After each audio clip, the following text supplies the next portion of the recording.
ये कहानी उस लड़के की है जो मेहनत किए बिना ही जिंदगी की हर मंजिल पाना चाहता था।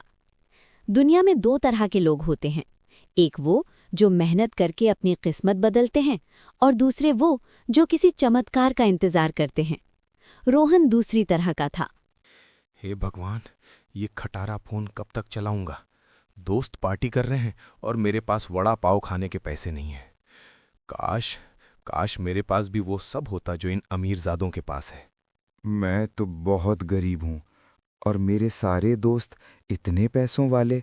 वो हर रोज़ बाइक से आते हैं और मैं कभी पैदल चला जाता हूँ तो कभी बस से। काश कोई चमत्कार हो जाए, मैं भी। लेकिन मैं कैसी कैसी बातें सोचता हूँ। चमत्कार, और वो भी मेरे साथ। बेवकूफ़ हूँ मैं, सच में। कब से चल रहा हूँ, थक गया हूँ, थोड़ा सा बैठ जाता हूँ। तभी रोहन एक फोन दिखाई दिया। वो उस फोन के पास भाग के गया और रोहन ने उस फोन को उठा लिया। मगर रोहन ने सोचा उसकी किस्मत चमक गई, लेकिन उसे नहीं पता था कि वो अपनी जेब में फोन नहीं, एक मुसीबत डाल रहा है। ये कैसा फोन है? न कॉलिंग, न व्हाट्सएप, बस ये जिनी कार्ट। ये जिन्नी कार्ट कोई शॉपिंग ऐप है क्या?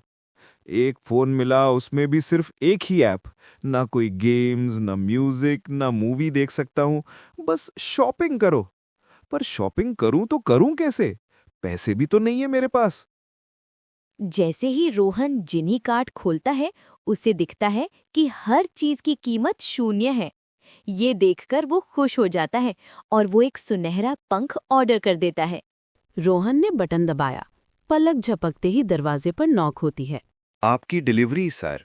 भाई इतनी जल्दी? तुम लोग फ्लैश हो क्या? और पेमेंट? तुम पैसे नहीं लोगे तो तुम्हारा मालिक तुम्हें ही बोलेगा। मुझे उससे क्या? मुझे तो फ्री का गोल्डन पंख जो मिल गया। हमारे यहाँ पैसा नहीं लगता सर, एंजॉय कीजिए। रोहन सोच रहा था कि जैसे उसे कोई अलादीन का चिराग वाला फोन मिल गया हो। कुछ भी ऑर्डर करो, पैसे तो देने ही नहीं पड़ते। लेकिन दुनिया में ऐसा नहीं होता। हर चीज की अपनी एक कीमत होती है। रोहन को अंदाजा भी नहीं था कि ये फोन दरअसल क्या बला है। नई नई चीजें पाते पाते वो धीरे धीरे अपनी एक अनमोल चीज खो रहा था, और इस बात से वो अब तक पूरी तरह अनजान था। रोहन अब रोज अलग अलग चीजें ऑर्डर करता। जब इंसान को मुफ्त का चस्का लगता है तो उसकी भूख कभी शांत नहीं होती। रोहन अब जरूरत के लिए नहीं, शौक के लिए ऑर्डर कर रहा था। भाई रोहन, ये 1 लाख का लैपटॉप? तेरी लॉटरी लग गई क्या? कल तक तो तू कैंटीन के पैसे मांग रहा था। अरे भाई, तेरा भाई अब बड़े लेवल का खिलाड़ी है। तू बता, तुझे क्या चाहिए? मांग। मुझे कुछ गड़बड़ लग रही है रोहन। इतना पैसा अचानक कहाँ से आया? कहीं तूने कुछ गलत काम तो नहीं? अरे तू जलती है मेरी तरक्की से। जा, मुझे लेक्चर अटेंड करना है।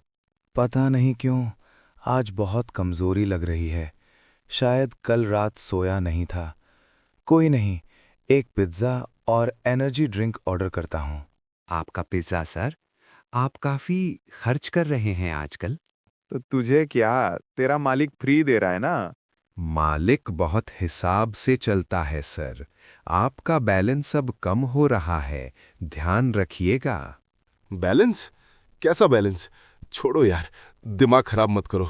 बस एक आखिरी चीज, मेरी ड्रीम बाइक। उसके बाद बस आराम करूंगा।